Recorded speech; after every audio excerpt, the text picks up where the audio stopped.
அகில மீடியா நேயர்களுக்கு வணக்கம். இன்றைய உலகத்தின் காலை நேர தலைப்புச் செய்திகள். ஈரான் புரட்சிகர காவல்படை தெஹ்ரானில் நடைபெற்ற பொதுக்கூட்டத்தில் பாலிஸ்டிக் ஏவுகணை ஒன்றை நேற்று காட்சிப்படுத்தியுள்ளது. அமெரிக்காவுடன் நடைபெற்று வந்த சமாதான பேச்சுவார்த்தைகள் பாகிஸ்தானில் முறிந்த நிலையில் ஈரான் தனது ராணுவ சக்தியை வெளிப்படுத்தும் நடவடிக்கை இதனை செய்துள்ளது. அமெரிக்க ஜனாதிபதி டொனால்ட் ட்ரம்ப் ஈரானுடன் நடந்து வரும் தற்காலிக போர் நிறுத்தத்தை நீட்டித்தாலும் ஈரான் ஒருமித்த முன்மொழிவை வழங்கும் வரை கடற்படை முற்றுகை நடவடிக்கைகள் தொடரும் என தெரிவித்துள்ளார். இந்நிகழ்வின் போது ஹார்முஸ் நீரிணையில் அமெரிக்கா மேற்கொண்ட கடற்படை முற்றுகை காரணமாக ஈரான் நீரிணையை மூடுகிறோம் என்று அறிவித்தது. இதனால் உலகளாவிய எண்ணெய் சந்தையில் பெரும் அதிர்ச்சி நிலவுகிறது. மேலும் அமெரிக்க கடற்படை ஈரான் கப்பல்களை தடுத்து நிறுத்தியதாகவும் சில கப்பல்கள் கைப்பற்றப்பட்டதாகவும் தகவல்கள் வெளியாகின. இந்த சூழ்நிலையில்தான் ஈரான் தனது ராணுவ சக்தியை வெளிப்படுத்தும் வகையில் பாலிஸ்டிக் ஏவுகணைகளை பொதுமக்கள் முன்னிலையில் காட்சிப்படுத்தியுள்ளது. இது அமெரிக்கா மற்றும் அதன் கூட்டாளிகளுக்கு நேரடி எச்சரிக்கை என கருதப்படுகிறது. அமெரிக்கா முற்றுகையிட்டுள்ள ஹார்முஸ் நீர்நிலையில் பயணித்த 3 சரக்கு கப்பல்கள் மீது துப்பாக்கிச்சூடு நடத்தப்பட்ட சம்பவம் மீண்டும் போர் மூலமா என்ற அச்சத்தை ஏற்படுத்தியுள்ளது. பிரித்தானிய கடல்சார் வர்த்தக செயல்பாட்டு மையம் மற்றும் பாதுகாப்பு வட்டாரங்கள் தெரிவித்துள்ள தகவலின்படி ஓமானுக்கு வடகிழக்கே பயணித்த லைபீரிய கொடியுடன் கூடிய கப்பல் மீது ஈரானின் புரட்சிகர காவல்படையின் ரோந்து படகில் இருந்து துப்பாக்கிச்சூடு மற்றும் RPG குண்டுகள் வீசப்பட்டுள்ளன. இதில் கப்பலின் மேல்தளம் சேதமடைந்தது. ஈரானுக்கு மேற்கே 8 கடல் மைல் தொலைவில் பயணித்த பனாமா கொடியுடன் கூடிய 2வது கப்பல் மீது துப்பாக்கிச்சூடு நடத்தப்பட்டது. இதில் எவ்வித சேதமும் ஏற்படவில்லை. ஹார்முஸ் எண்ணெயை விட்டு வெளியேறிக் கொண்டிருந்த மற்றொரு 3வது லைபீரிய கப்பல் மீதும் தாக்குதல் நடத்தப்பட்டது. இக்கப்பல் தற்போது கடலில் நிறுத்தப்பட்டுள்ளது. அமெரிக்கா மற்றும் இஸ்ரேல் நாடுகள் ஈரான் மீது மேற்கொண்டு வரும் குண்டுவீச்சு தாக்குதல்களுக்கு பதிலடியாகவும் ஈரானிய துறைமுகங்களுக்கு அமெரிக்கா விதித்துள்ள தடையை எதிர்த்தும் ஹார்முஸ் நீரிணையில் பயணிக்கும் கப்பல்களுக்கு ஈரான் கடும் கட்டுப்பாடுகளை விதித்துள்ளது. தாக்குதலுக்குள்ளான 3 கப்பல்களிலும் இருந்த ஊழியர்கள் அனைவரும் பாதுகாப்பாக இருப்பதாகவும் கூறப்பட்டுள்ளது. இந்நிலையில் ஈரான் மற்றும் அமெரிக்கா இடையிலான போர் தீவிரமடைந்துள்ள நிலையில் உலகின் மிக முக்கியமான கடல் வணிக பாதையான ஹார்முஸ் நீரிணையில் பயணித்த 3 கொள்கலன் கப்பல்களால் மீண்டும் போர் வெடிக்குமா என்ற அச்சநிலை தற்போது உலகளவில் எழுந்துள்ளது. பாகிஸ்தான் கடற்படை தன்னிச்சையாக உருவாக்கிய தைமூர் எனப்படும் ALCM ஏவுகணையை வெற்றிகரமாக சோதனை செய்துள்ளது. இந்த ஏவுகணையானது விமானம் மூலம் ஏவப்படும் கப்பல் எதிர்ப்பு குரூஸ் ஏவுகணையாகும். தைமூர் ஏவுகணை 600 கிலோமீட்டர் தூரம் வரை நிலம் மற்றும் கடல் இலக்குகளை தாக்கும் திறன் கொண்டதாக கூறப்படுகிறது.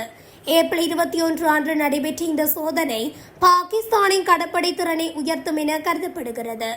இந்திய சர்வீசஸ் பப்ளிக் ரிலேஷன்ஸ் வெளியிட்ட அறிக்கையில் இது பாகிஸ்தான் கடற்படையின் துல்லியமான தாக்கும் திறனை நிரூபிக்கும் சக்தி வாய்ந்த சோதனை என கூறப்பட்டுள்ளது.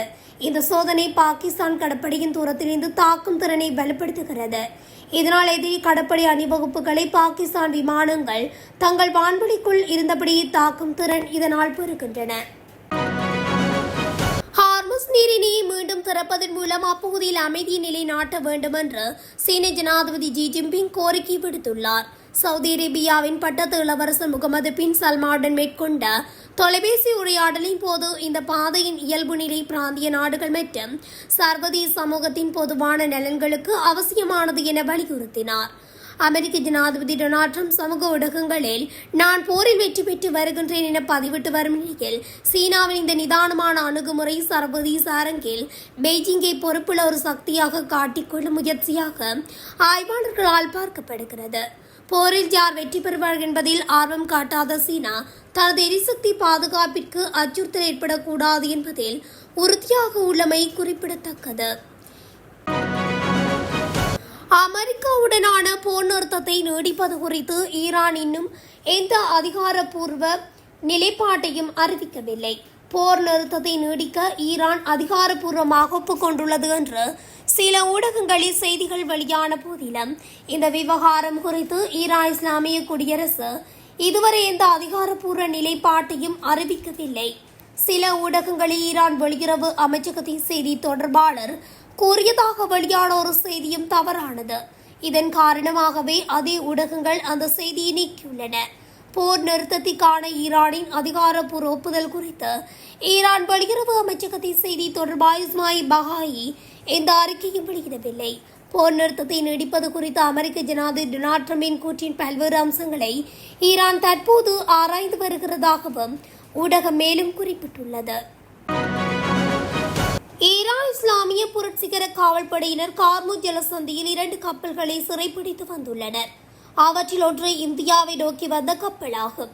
எபமினன்டோஸ் என்ற அந்த கப்பல் விதிகளை மீறி விட்டது என்று ஈரான் தெரிவித்துள்ளது. இதேபோன்று MSC பிரான்சிஸ்கா என்ற கப்பலையும் ஈரான் முடக்கியுள்ளது. இதில் MSC உலகளவில் மிகப்பெரிய கப்பல் நிறுவனங்களில் ஒன்றாகும். இதனால் அந்த பகுதியில் பதற்றம் அதிகரித்து வருகிறது. கடல்சார் பாதுகாப்பை மோசடி செய்யும் வகையிலும் தேவையான அனுமதியின்றியும் கப்பல்கள் இயக்கப்பட்டுள்ளன. அதனால் அந்த கப்பல்கள் சிறைப்பிடிக்கப்பட்டு ஈரான் கடற்பகுதியை நோக்கி கொண்டு செல்லப்படுகின்றன என்று அது பற்றி ஈரான் இஸ்லாமிய புரட்சிகர காவல்படை வெளியிட்ட அறிக்கை தெரிவிக்கின்றது.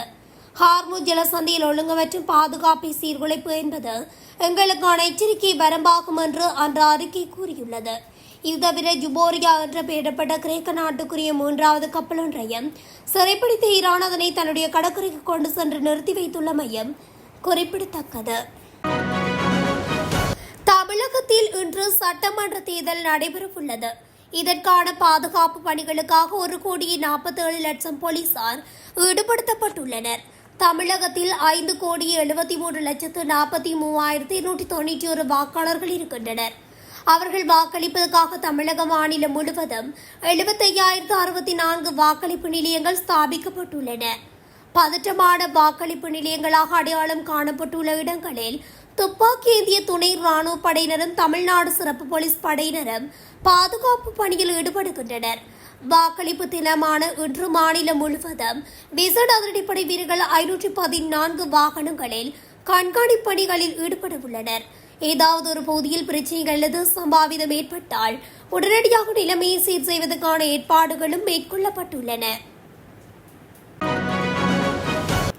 காசாவின் கான்யூனிஸ் பகுதியில் உள்ள நாசர் வைத்தியசாலையின் பச்சிளம் குழந்தைகளுக்கான தீவிர சிகிச்சை பிரிவில் போர்ச்சூழலால் முன்னெப்போதும் இல்லாத வகையில் பிறவி ஊனங்களுடன் பிறக்கும் குழந்தைகள் உயிர் வாழ்வதற்காக போராடி வருகின்றனர். 2 வாரமே ஆன குழந்தை அகமதுவின் மூளையில் நீர் கோர்த்துள்ள நிலையில் இதயம் மற்றும் காதுகளில் சிதைவுகளுடன் பிறந்த சுகீர் மற்றும் உசாமா போன்ற குழந்தைகளும் அங்கு சிகிச்சை பெற்று வருகின்றனர். தனது முதல் குழந்தையான உசாமாவுக்கு ஏற்பட்டுள்ள பாதிப்பு மரபணு ரீதியானது அல்ல என்று போர்க்காலத்தின் போது நிலவிய பட்டினி மற்றும் அசுத்தமான குடிநீர் போன்றவை இதற்கு காரணம் என்று மருத்துவர்கள் விளக்கியதாக அவரது தாய் உருக்கத்துடன் தெரிவித்துள்ளார். இந்த கடுமையான பாதிப்புக்கு மக்களிடையே நிலவும் கடும் பசி மற்றும் ஊட்டச்சத்து குறைபாடு, சுகாதார சேவைகள் முற்றாக வீழ்ச்சி அடைந்துள்ளமை, அதிகப்படியான மக்கள் நெரிசல், மாசுபட்ட குடிநீர் பயன்பாடு மற்றும் தொடர்ச்சியான வான்வெளி தாக்குதல்களின் தாக்கம் என இந்த 5 முக்கிய காரணங்கள் இருப்பதாக கூறப்படுகிறது. கடந்த ஆண்டில் மட்டும் சுமார் 457 பச்சிளம் குழந்தைகளின் மரணங்கள் பதிவாகியுள்ளன. இது போருக்கு முந்தைய காலத்துடன் ஒப்பிடுகையில் 50% அதிகரிப்பாகும். போரினால் ஏற்படும் பாதிப்புகள் தற்போதைய தலைமுறையினரை தாண்டி பிறக்கின்ற அடுத்த சந்ததியினரின் ஆரோக்கியத்தையும் சிதைத்து வருவதை இந்த தரவுகள் வெளிச்சம் போட்டு காட்டுகின்றன. எந்த ஒரு புதிய ஆக்கிரமிப்பு அல்லது அச்சுறுத்தலுக்கு மிக உறுதியான முறையில் பதிலடி கொடுக்க தாங்கள் முழு தயார் நிலையில் இருப்பதாக ஈரானின் IRGC பாதுகாப்படை அதிகாரப்பூர்வமாக அறிவித்துள்ளது. அமெரிக்காவுடனான தற்காலிக போர் நிறுத்த காலம் நீட்டிக்கப்பட்டுள்ள போதிலும் ஈரானின் எல்லைகளுக்குள் அல்லது அதன் சொத்துக்கள் மீது ஏதேனும் அச்சுறுத்தல்கள் ஏற்பட்டால் தங்களது போர் நடவடிக்கைகளை தொடர தயங்க மாட்டோம் என்று IRGC அதன் அறிக்கையில் குறிப்பிட்டுள்ளது. எதிரிகளின் எந்த ஒரு ஆக்கிரமிப்பு முயற்சிக்கும் எங்களது பதிலடி முன்னெப்போதும் இல்லாத வகையில் மிக கடுமையாக இருக்கும் என்று அந்த படை எச்சரித்துள்ளது.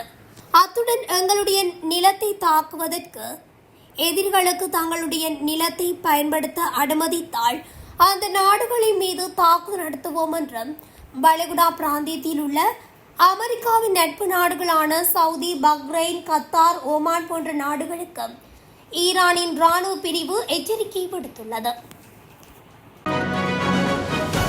உக்ரைன் தலைநகர் கீவில் உள்ள கோலோசெவ்ஸ்கி மாவட்டத்தில் கடந்த சனிக்கிழமை அன்று ஒரு நபர் தானியங்கி துப்பாக்கியுடன் சரமாரியாக சுட்டபடி வீதிக்குள் புகுந்ததில் வீதியில் சென்ற 4 பேர் அதே இடத்தில் உயிரிழந்தனர். பின்னர் அங்கிருந்த ஒரு சூப்பர் மார்க்கெட்டுக்குள் புகுந்த அந்த நபர் அங்கிருந்த வாடிக்கையாளர்கள் மற்றும் ஊழியர்களை பணி கைதிகளாக பிடித்துக் கொண்டார். சூப்பர் மார்க்கெட்டுக்குள்ளும் அவர் நடத்திய துப்பாக்கிச் சூட்டில் நபர் ஒருவர் கொல்லப்பட்டார். இந்த சம்பவத்தால் அந்த பகுதி முழுவதும் போர்க்களமாக மாறியது. தகவல் அறிந்த சம்பவ இடத்துக்கு விரைந்து வந்த உக்ரைனின் சிறப்பு அதிரடிப்படை போலீசார் அந்த நபருடன் சுமார் 40 நிமிடங்கள் பேச்சுவார்த்தை நடத்தினர். மற்றவர்களுக்கு எந்த தீங்கும் செய்ய வேண்டாம், அவர்களை விடுவித்தால் நாம் பேசலாம் என போலீசார் கோரிக்கை விடுத்துள்ளனர். ஆனால் அந்த நபர் போலீசாருக்கு பதிலளிக்காமல் தொடர்ந்து எதிர்ப்பு காட்டி வந்ததால் பணி கைதிகளை உயிரை காப்பாற்ற அதிரடியாக தாக்குதல் நடத்த உத்தரவிடப்பட்டது. போலீசார் நடத்திய பதில் தாக்குதலில் அந்த துப்பாக்கிதாரி சுட்டுக் கொல்லப்பட்டதாகவும் கூறப்படுகிறது. இத்துடன் அகில மீடியாவின் இன்றைய உலகத்தின் முக்கிய காலை நேர தலைப்புச் செய்திகள் நிறைவடைகின்றன. தொடர்ச்சியாக செய்திகளை அறிந்து கொள்ள அகில மீடியா ஊடகத்துடன் இணைந்திருங்கள். நன்றி, வணக்கம்.